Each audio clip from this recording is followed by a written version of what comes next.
Hajipur Lok Sabha seat को लेकर Paswan sir परिवार में घमासान जारी है। चिराग पासवान ने इस सीट के लिए अब अपनी मां की दावेदारी बढ़ा दी है। अभी तक चिराग खुद इस सीट से लड़ने की बात कर रहे थे। उधर पारस गुट अभी भी इस सीट पर अपना दावा ठोक रहा है। हाजीपुर सीट पर इस बार लड़ाई दिलचस्प होने वाली है। रामविलास पासवान के परिवार में इसे लेकर तनातनी जारी है और इसमें अब एक नया मोड़ आ गया है। अब तक खुद अपनी उम्मीदवारी का दावा कर रहे चिराग पासवान अब अपनी मां रीना पासवान को इस सीट से लड़वाना चाहते हैं। ये मेरी ख्वाहिश है कि मेरी मां वहाँ से चुनाव लड़े। इस पे मुझे नहीं पता कि उनका क्या है, बट हाँ, वर्तमान के सांसद हैं, ज़रूर उनकी भी दावेदारी है। मैं चाहूँगा कि हम लोग एमिकेबली गठबंधन के भीतर बैठकर ये तय हो जाए, जो कि मुझे लगता है कि बहुत सहजता से हो जाएगा। हाजीपुर से कौन चुनाव लड़ेगा, जमुई से कौन चुनाव लड़ेगा, स्वतंत्र देश है, जो जहाँ से चुनाव लड़ना चाहे लड़ सकता है। चिराग पासवान ने संकेत दिया कि वो खुद अपनी मौजूदा सीट जमुई से ही चुनाव लड़ेंगे। हालांकि अब तक चिराग पासवान इस आधार पर हाजीपुर सीट पर अपना दावा ठोक रहे थे कि वो सीट उनके पिता रामविलास पासवान की परंपरागत सीट रही है और इस नाते उनका सबसे पहले अधिकार बनता है। चिराग के ताज़ा बयान के बाद पारस गुट ने एक बार फिर इस सीट पर अपना दावा ठोक दिया है। हाजीपुर से जो पॉलिटिकल विरासत है, सियासी विरासत जिसको कहते हैं, हमारे स्वर्गवासी नेता माननीय रामविलास पासवान साहब ने पारस जी के हाथ में दे दिया है। चिराग जी को तो पारस जी से अभी भी आइडियाज थॉट्स लेने चाहिए कि वो अपनी जमुई की सीट खुशी खुशी निकाल सके। अगर पासवान साहब के लिए माँ थी तो पारस जी के लिए भी माँ थी, तो उसके बाद तो माँ का तो हक बेटे को ही बनता है ना, पोते को थोड़ी ना बनता है। चाहेंगे एनडीए में हम सब लोग एक परिवार की तरह मिल बांट के, ये तो ऑलरेडी परिवार है, तो परिवार की तरह मिल बांट कर लड़े इलेक्शंस और सब सीटों को जीते। जो जहां पर पहले से लड़ रहा है उसमें कोई डिस्टर्बेंस ना हो। पारस गुट कुछ भी कहे, लेकिन चिराग पासवान ने नया दांव खेलकर अपने चाचा पशुपति पारस के लिए पशुपेश की हालत तो जरूर पैदा कर दी है। चिराग पासवान की दावेदारी का विरोध तो ठीक था, लेकिन उनकी मां यानी अपनी भाभी का विरोध करना पशुपति पारस के लिए आसान नहीं होगा। वैसे चिराग पासवान की मां के पहले भी चुनाव लड़ने की चर्चा हुई थी, लेकिन तब उन्होंने चुनाव लड़ने से मना कर दिया था। एक तो बिल्कुल स्थिति साफ कर रहे हैं चिराग पासवान की हाजीपुर से उनकी पार्टी का उम्मीदवार चुनाव लड़ेगा और वो चाहते हैं कि उनकी मां चुनाव मैदान में उतरे। लेकिन जैसा उन्होंने खुद कहा और पहले भी हम देखते रहे हैं कि वो सार्वजनिक जीवन से अब तक अपनी दूरी बनाकर रखती है। तो पहला सवाल तो ये है कि क्या वो मानेंगी हाजीपुर से मैदान में उतरने के लिए, और दूसरी बात कि क्या चिराग पासवान के चाचा इस बात के लिए मानेंगे, क्योंकि अब तक वो चिराग पासवान की उम्मीदवारी का कम से कम विरोध करते रहे हैं। नई दिल्ली में एनडीटीवी इंडिया के लिए प्रशांत। और अब मुंबई ट्रेन में 4 लोगों की हत्या करने के आरोपी कांस्टेबल चेतन सिंह की बात उसकी पुलिस हिरासत को 11 अगस्त तक के लिए बढ़ाया गया है। इधर जीआरपी ने धर्म के आधार पर दुश्मनी को बढ़ावा देने के आरोप में आईपीसी की धारा 153A जोड़ी है। इसमें धर्म के आधार पर नफरत बढ़ाने का चेतन सिंह पर आरोप है। देखते हमारी सहयोगी पूजा भारद्वाज की रिपोर्ट।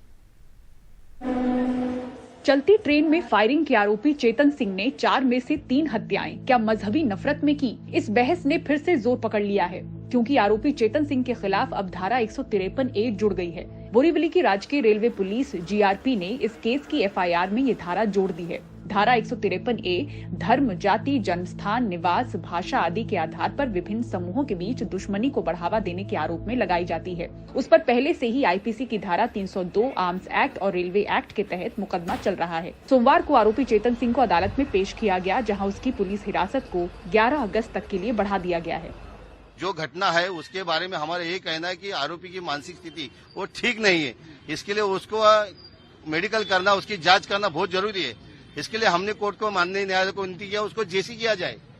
तो माननीय न्यायालय ने हमारा सबमिशन सुन के, दोनों तरफ की दलीलें सुन के उनको 11 अगस्त तक पुलिस कस्टडी। बीती 31 जुलाई की सुबह रेलवे पुलिस फोर्स के कांस्टेबल चेतन सिंह ने चलती ट्रेन में अपने सीनियर एएसआई टीकाराम मीणा और 3 यात्रियों की गोली मारकर हत्या कर दी थी। कथित वायरल वीडियो के सामने आते ही जयपुर मुंबई एक्सप्रेस फायरिंग की घटना को हेट क्राइम के एंगल से देखा जाने लगा था। चर्चा चली थी कि क्या वारदात के आरोपी जवान चेतन सिंह ने मजहबी नफरत के चलते 3 मुस्लिम यात्रियों को गोली मारी थी। आरोपी के खिलाफ अब नई धारा जुड़ने के बाद इस चर्चा को और जोर मिला है। मुंबई से पूजा भारद्वाज, एनडीटीवी इंडिया। और चेन्नई में एक 17 मंजिला इमारत धीरे धीरे गिर रही है और टूट रही है और लोग अपनी सुरक्षा को लेकर फिक्रमंद हो गए हैं। इसके निर्माण स्तर पर भी अब सवाल उठ रहे हैं। देखते हैं हमारे सहयोगी सैम डैनियल की रिपोर्ट।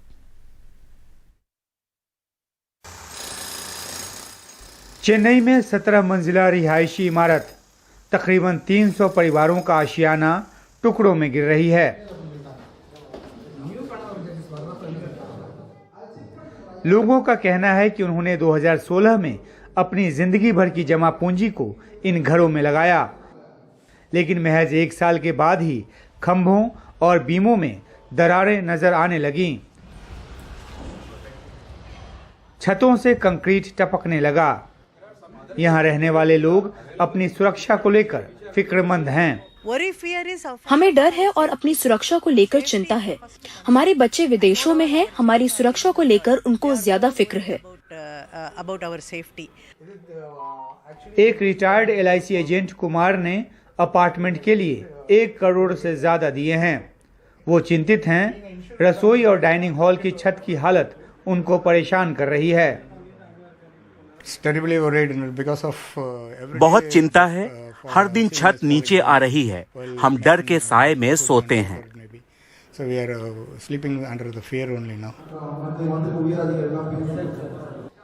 यहाँ रहने वाले लोग निर्माण के स्तर पर सवाल उठा रहे हैं।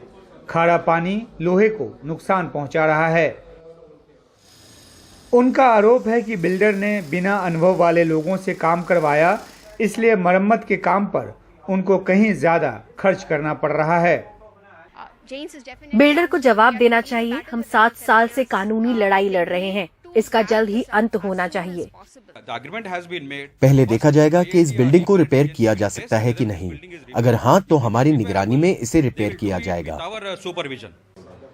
चेन्नई के अफसरों ने अब स्ट्रक्चरल स्टेबिलिटी रिपोर्ट मांगी है ताकि ये निश्चित हो सके कि ये इमारत लोगों के रहने के लिए सुरक्षित है। लोगों के हित में ये होगा कि पूरी तरह से जांच हो। क्या ढांचे से जुड़ा कोई मुद्दा है और क्या उसे सुधारा जा सकता है या नहीं। सबसे पहले हमको रिपोर्ट लेनी होगी। चेन्नई से सैम डैनियल की रिपोर्ट, NDTV इंडिया।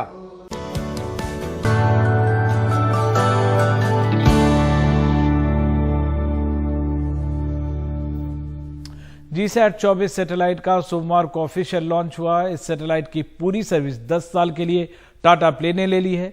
इससे टाटा प्ले पर आप 600 के बजाय 900 चैनल बढ़िया पिक्चर क्वालिटी के साथ देख पाएंगे। इस मौके पर इसरो चीफ भी वहां मौजूद थे। पूरी तरह make in India GSAT 24 satellite launch तो जून 2022 में किया गया था, लेकिन इसकी सर्विस सोमवार से शुरू हुई। करीब 36,000 किलोमीटर दूर इस सैटेलाइट की पूरी सर्विस पूरी क्षमता के साथ 10 साल के लिए टाटा प्ले ने ले ली है। 24 एक नया सैटेलाइट है जिसकी वजह से हमारी चैनल देने की सुविधा कैपेसिटी बढ़ गई है। पहले हम 600 चैनल देते थे, अब 900 चैनल तक दे पाएंगे और 900 चैनल के अलावा हमारी पिक्चर में बैंडविड्थ ज़्यादा मिलेगी, तो पिक्चर की क्वालिटी और इम्प्रूव हो जाएगी, साउंड की क्वालिटी और इम्प्रूव हो जाएगी और कोई भी डिस्टर्बेंस जो भी आती थी पिक्चर में वो भी बंद हो जाएगी। अब तक टाटा प्ले अलग अलग सैटेलाइट के जरिए हम तक चैनल पहुंचाता था, लेकिन अब उसके सभी चैनल एक ही सैटेलाइट के जरिए आएंगे। इस सैटेलाइट को न्यू स्पेस इंडिया लिमिटेड ने इसरो के कहने पर खास तौर से टाटा प्ले के लिए बनाया था। GSAT 24 सैटेलाइट जो है, ये satellite is basically meant for meeting the DTH communication needs of Tata play. So this particular satellite was build by ISRO and under A funding from NSIL।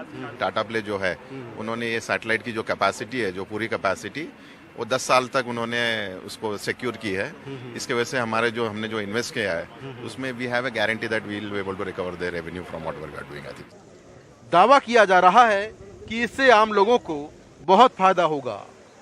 माननीय प्रधानमंत्री जी के मार्गदर्शन में जो प्राइवेटाइजेशन हुआ, जो NSIL बना, उसका ये पहला एक कदम है कि डिमांड बेस्ड उन्होंने सैटेलाइट छोड़ी कि टाटा प्ले से उन्होंने एक करार किया जिसमें लगभग 10 वर्ष तक टाटा प्ले की सारी चैनल एक डेडिकेटेड सैटेलाइट पे उपलब्ध होंगी। और पहले जो टाटा प्ले की चैनल थी उसमें किसी भाग में अच्छी कवरेज मिलती थी, कहीं पर कम कवरेज मिलती थी। अब पूरे भारत में और 600 की जगह 900 चैनल उपलब्ध होंगी। इसरो चीफ ने कहा कि ये स्पेस की दुनिया में नया कदम है। आगे इस तरह के और सैटेलाइट लॉन्च किए जाएंगे। GSAT-24 है जो हमारा डिमांड ड्रिवन सैटेलाइट है, NSIL ने बनाया इसरो के तरफ से, और टाटा अप्लाई ने सभी इसके सर्विस ले रहे हैं। उन्होंने ये कस्टमर पूरा कस्टमर है इसका। सो इस हमारा पहला एक्सपेरिमेंट है आपके स्पेस सेक्टर रिफॉर्म के पास। बात ये NSIL है जो हमारा पब्लिक सेक्टर अंडरटेकिंग है, इसको एक डायरेक्शन है कि हम हमारे जो डिमांड है इस सेक्टर में कई कम्युनिकेशन को, रिमोट सेंसिंग की और सर्विस, लॉन्च सर्विस की सभी डिमांड को एग्रीगेट करें। टाटा प्ले के मुताबिक मोबाइल ऐप और OTT पर जा रहे लोगों का इस पर कोई असर नहीं पड़ेगा। जो 300 नए चैनल होंगे उनमें शिक्षा से लेकर मनोरंजन तक से जुड़े चैनल होंगे, जो क्षेत्रीय भाषाओं में भी होंगे। इसके लिए ज्यादा पैसा खर्च नहीं करना पड़ेगा। स्पेस की दुनिया में ये एक नया कदम है। हालांकि ये देखना होगा कि सरकार और ग्राहकों को इससे कितना फ़ायदा होने वाला है। नई दिल्ली से कैमरामैन AJ जोसेफ के साथ मैं मुकेश सिंह सेंगर, NDTV इंडिया। और नेशनल हैंडलूम डे के मौके पर रविवार को लंदन में 650 से ज्यादा भारतीय महिलाएं साड़ी पहने नजर आईं। इस दौरान लंदन की खास जगहों पर वॉकेथॉन का भी आयोजन किया गया। लंदन में हमारी सहयोगी राधिका अय्यर बता रही हैं कि यह मौका किस तरह भारतीय संस्कृति के रंगारंग इजहार का उत्सव बन गया।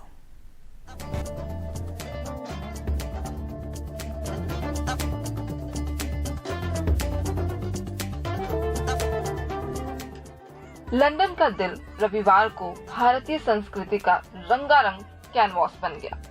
करीब 700 ब्रिटिश भारतीय महिलाएं इस दौरान रंग बिरंगी साड़ियों में लंदन की सड़कों पर चलती नजर आईं। बनारसी जरी से लेकर तमिलनाडु की कांचीपुरम साड़ियों तक, असम की मुगा सिल्क से लेकर बंगाल की जमधानी और गुजरात की बंधनी टाई और डाई साड़ियों तक, हर रंग, हर किस्म की साड़ियां पहने डॉक्टर, IT पेशेवर और आम गृहिणियां भारतीय संस्कृति की प्रतिनिधि बन गई।